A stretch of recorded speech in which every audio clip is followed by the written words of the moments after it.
Yes! Great answer, ladies and gentlemen. Now for this part of the ceremony, I do need an adult male volunteer to step forward and be chief for our tribe. Are there any volunteers out there? No chief? No show. I'll do it. Would you like to be chief, sir?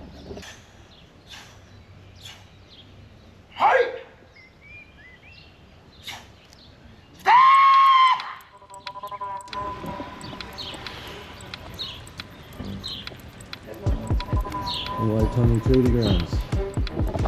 Let's get our culture on. So this video is a very historic one. I went to Waitangi Treaty Grounds, where there is more history here than anywhere else in New Zealand. Our tour guide, CC, also known as Amanda, did a wonderful job and she gave us some amazing facts, but I had to compress what I thought was the most important parts because this is a pretty big video compared to the rest. I also went to Whangarei Falls, which was absolutely amazing. You can let the footage speak for itself. And then I headed back to Sydney and got my dog's reaction. Yes, she missed me dearly. Get amongst. No matter where you go in New Zealand, there's a stream running around.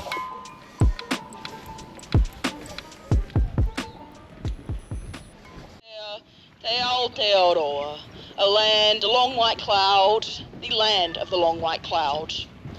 Kupe, his wife, children and the men that travelled with them spent some time in the Hokianga, and many place names, like Hokianga, trace back to him. But Kupe was not the first to settle. He travelled back to the ancestral home of Hawaii. Now, when we trace back Polynesian ancestry, you actually get to southeast China and the southern tip of Taiwan. That's why indigenous Taiwanese carvings are so similar to Māori carvings. The original Polynesian voyagers branched deeper and deeper into the Pacific over generations, hence the shared culture, such as the language similarities. Māori specifically trace ancestry back to a home called Hawaii, but today we cannot definitively prove where Hawaii is. Some say it's an island near Tahiti, some say within Rarotonga. I'm just going to stick to saying Hawaii. And when Kupe got back to Hawaii, he passed on the knowledge of how to find this land of the long white cloud. The reason why I say it was closest to 800 years ago is because this traces in with archaeological evidence showing Polynesian settlers were here more than 700 years ago. And I believe the catalyst for this migration so much further south was a volcanic eruption 850 years ago in Indonesia. This volcanic eruption caused a decline in temperature across the Pacific, and that affected the growth of crops. For example, that kumara we mentioned before. Kumara only grows above 15 degrees, so the decline in temperature affected access to food, and food scarcity is a good reason for people to migrate, whether Polynesian voyagers or my ancestors leaving Ireland in 1886. And that's why the name of the first vessel to bring Polynesian settlers here, Ngā Toki Matawhaurua, is the namesake of the largest dugout canoe that you see before you.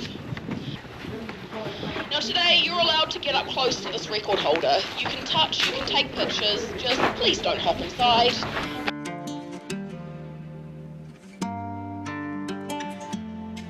So this 35-metre waka was built in 1940 to commemorate the centenary of the signing of the Treaty of Waitangi. It's the world's largest war canoe and requires a crew of 76 to sail it. The waka is launched every year in February as a part of the Waitangi Day commemorations.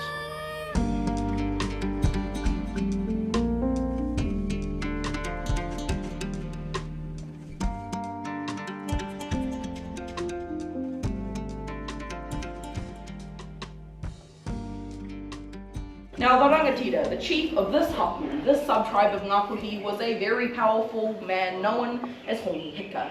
Now, Hongi Hika was actually one of the first to travel to your neck of the woods, sir, all the way over to London, because he went to London in 1820 to meet King George IV, to gain sovereignty over New Zealand on behalf of Queen Victoria, but under the condition that sovereignty could only be given by the willing and intelligent consent of the natives.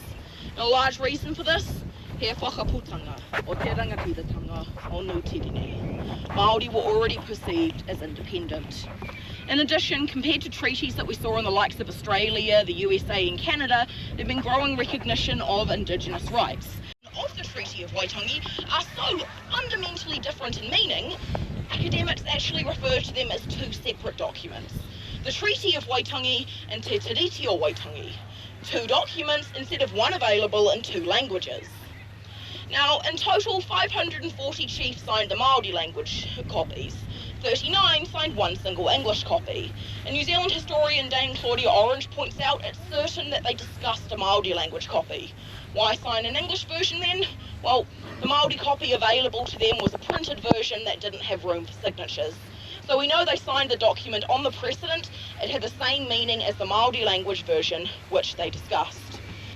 So now you're probably thinking, well, how different can the documents actually be? I'm going to compare them side by side, and while I do so, I want you guys to explore this building.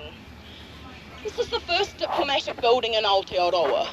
It was the home of the Busby family in the 1830s, and it's where the Treaty of Waitangi was drafted by Henry Williams, his secretary Henry Williams the missionary, William Hobson and his secretary James Freeman, and James Busby. Today, using these handy-dandy radios, you can explore the house, have a walk around, and while you do so, I'm going to whisper fun facts and not so fun facts about the Treaty of Waitangi.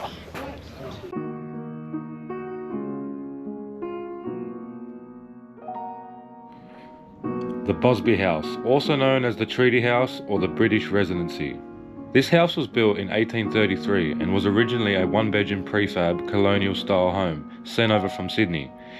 It was the home of James Busby, the British resident from 1834. The house was the site of many important events in New Zealand's history, including the selection of the first flag of the nation in 1834, the drafting of the 1835 Declaration of Independence, and the signing of the Treaty of Waitangi in 1840.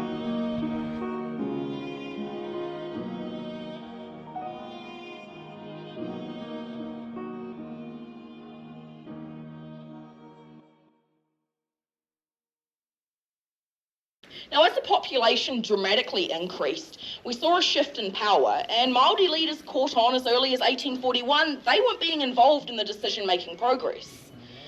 The document that allowed my ancestors the permission to emigrate here was swept under the rug in favour of rapid colonisation.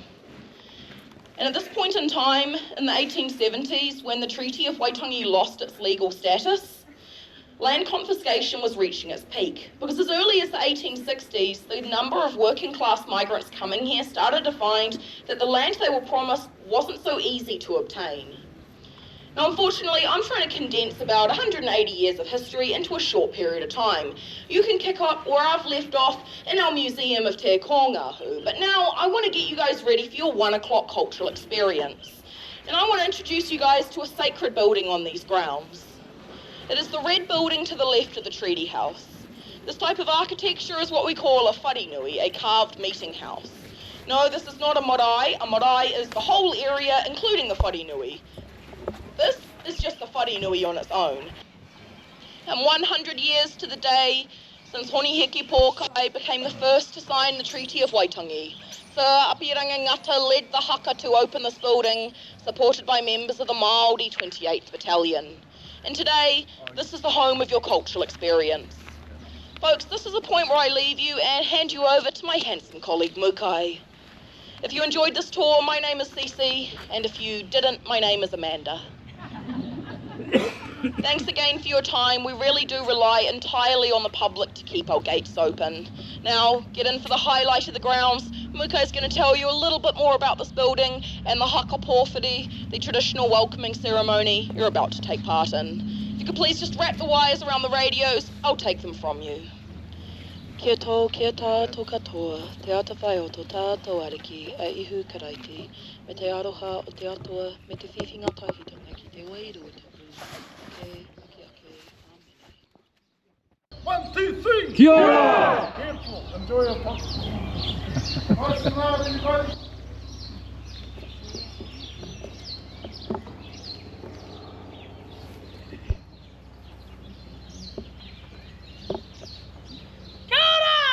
Kia ora! Oh, I think we can do a little bit better than that, guys. Kia ora! Kia ora! Welcome to the Waitangi Treaty Grounds and of course to your multicultural experience here today. My name is Whiro and I'm here to briefly explain to you all how today's show is going to run. So first of all, we will start with the traditional welcoming ceremony known as a hakapōwhiri. Now what will then happen is one of our warriors will come forward from the meeting house to offer a token of peace. Now this token is to determine whether you, our guests, come in peace or otherwise. Now how are we feeling today? Peaceful? Yes. That didn't sound too convincing. How are we feeling today? Peaceful? Yes. Great answer, ladies and gentlemen. Now for this part of the ceremony, I do need an adult male volunteer to step forward and be chief for our tribe. Are there any volunteers out there? No chief? No show. I'll do it. Would you like to be chief, sir? What's your name, sir? Rob, Where are you visiting from today? from Australia, Sydney. How about a round of applause for your chief, ladies and gentlemen? Oh, you can lift him on if you want to. Right over here, Chief. Now, Chief, you have a simple but very important role to play here today. Once our warrior has laid down the token of peace, it is then your job to pick up and accept this token on behalf of your newly acquired tribe here today. We do ask that once you accept the token, do not turn your back on our warrior, so you never know what could happen. We'll then hear a call of welcome known as a karanga, done by one of our beautiful ladies, signalling to us, a group, to start making our way slowly towards the meeting house, remaining behind Chief and I. I will then reply to this call on your behalf today. Now before we enter the meeting house, we do ask that you please remove your shoes, sunglasses and hats. Once we enter the meeting house, you all may take a seat wherever you like except for you, Chief. You and I will remain standing up on the stage. One of our warriors will give a speech of welcome, and as Chief, it is your responsibility and duty to reply with a speech of your own. Anything under 5 minutes is considered an insult. Best of luck.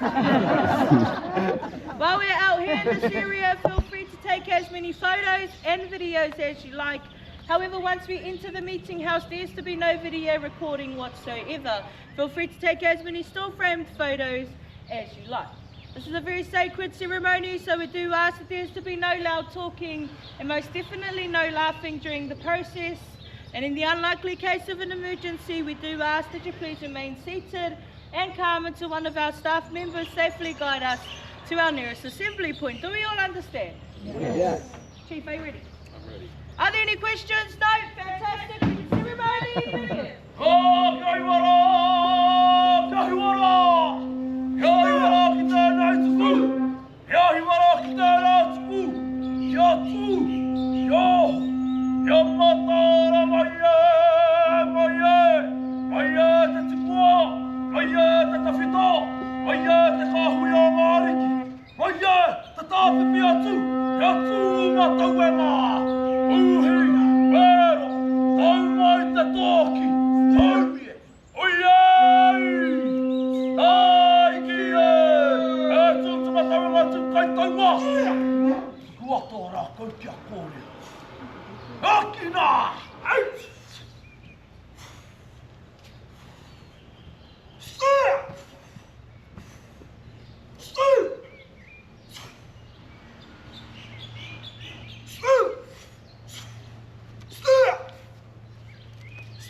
No laughing.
So this is a gift that I received from the Waitangi Treaty Grounds, and let me tell you, what an experience it was. So in the treaty grounds, someone had to put their hand up to be the chief. So I put my hand up and I stood at the front, and I had to give them a 5-minute speech, but I had about a minute in me. The Māori culture is a beautiful culture. The word Māori actually means normal back in the day, so.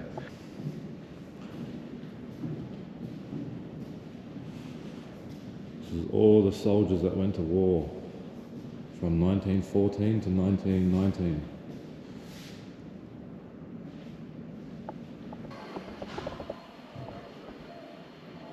Something you can relate back home from Australia.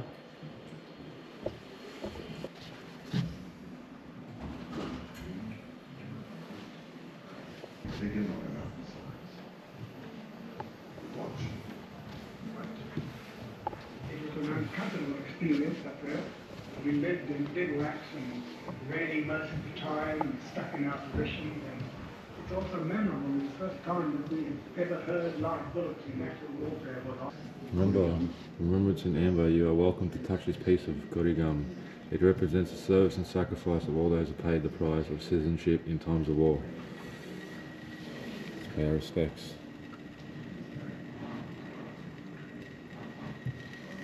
The water here is used to remove the tapu state of restriction associated with the dead. People who follow the ritual when they leave the memorial space dip their fingers in the water and lightly sprinkle it all over their body, head and body.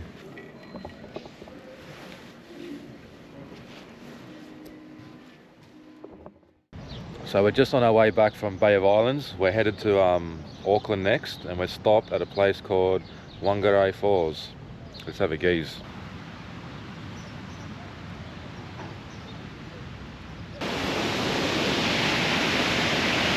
Look at the beauty of this one. Oh my god. Look at this place. Oh my god. It is so beautiful here. Oh my god. Oh, check this out. Look at this place, man. Wow.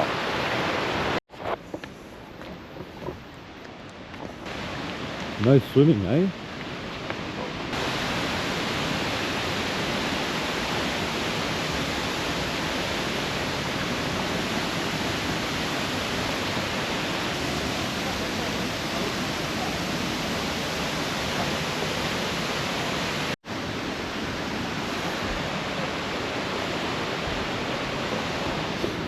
It's places like this that just make your soul so content with life.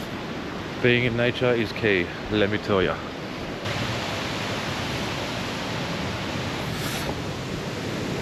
Alright, so we made it down to the bottom. I'm going to get the drone up and give you a mad view of the waterfall. Let's go!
Plenty of trout in there, I reckon.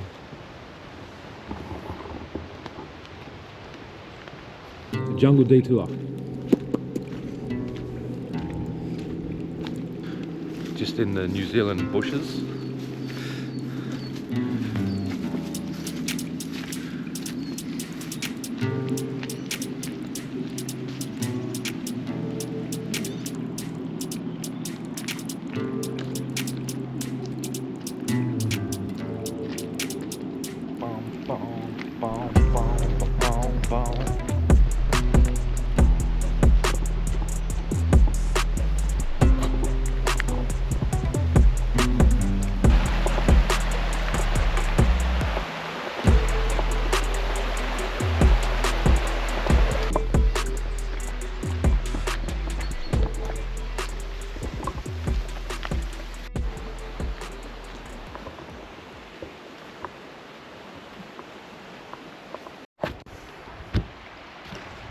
Coming over a bridge now. Oh, oh, she bounces. Hey, she's a bit wobbly. Ooh.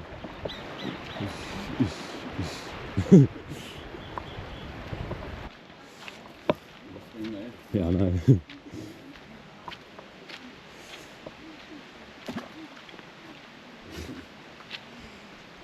There's a big swing right there, but it's too bloody cold to go in. Maybe next time when it's summer. This country has no venomous snakes at all except sea snakes, and it has one spider that could give you a little bit of a rash, so it's pretty cool not having to worry about any bugs or snakes while you're out.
Well, I hope you guys enjoyed this place. This is our hotel. We are back at Auckland. We don't have too much planned tonight, but we might get a tattoo. Let's see. Alright, it's the last morning. I've had 4 hours sleep. I'm hungover as shit. We got a plane flight going from Auckland back to Sydney, so we're going to jump on it. We're going to get back home. We're going to get my dog's reaction to see if she misses me. Let's go. Vamos a ver que llegaste. Bueno, esa era la playa que me decía entonces la Clau, me dijo que tomaba un ferry. I made it home. So I'm just going to sneak up to my dog and get her reaction because she hasn't seen me in a week, just like my Thailand video. She's just on the other side over there. We've had her tied up because she's been chasing sheep. She's been an naughty little girl. So let's go up to her and see her reaction. Trust me, she's going to be very excited. Hello? Who's that? Oh. Hello, little one.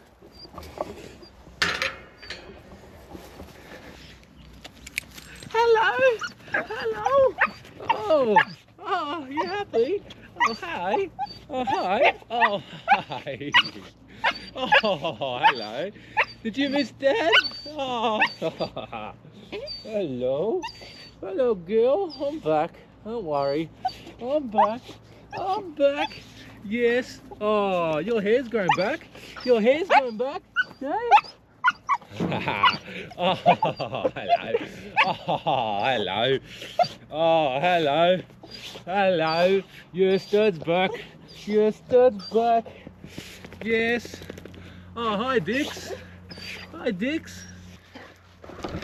Hey, Dix. Hey, girls. Hello. Hello.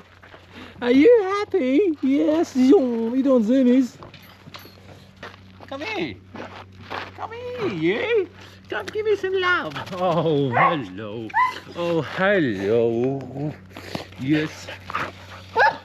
Dad's back. Oh, hello, Dix. Hello, Dix. Come on. Are you happy? It's fair to say they're pretty happy. Well, I hope you liked my videos. I hope you enjoyed my New Zealand travels, and I'll see you on the next one. Get amongst.